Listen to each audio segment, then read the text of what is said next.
انسانی که مثال نماز میخواند و نماز قضا میکند، همیشه از 30 سال گویم همیشه کرگی مثال شب قدر میبیاد، یکی در شب قدر فرض کردیم هم 5 وقت نماز قضایش میخواند، شب قدر 83 سال کو گویا 83 سال عبادت کردگی، این 83 سال همون 30 ساله قضایش میپیشوند یا نه؟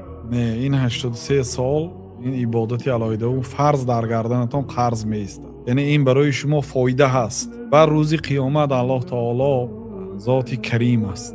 کسی که اگر به گناهاش از صدق دل توبه کند، آدمی که 30 سال نماز نخوانده است توبه صادقانه کند، پشیمان شود که افسوس نخواندیم نماز، مفتاز 5 وقت نماز در جماعت خوانده ایستاده است، نماز تراویح میخونه، قیام میخونه، تهجد میخونه، ضحی میخونه، حرکت کرده ایستاده است. این آدم حرکت کرده، کم کم قضای هاش هم خوانده ایستاده است، مثلا هر روز 5 رکعت 10 رکعت خوانده ایستاده است مثلا.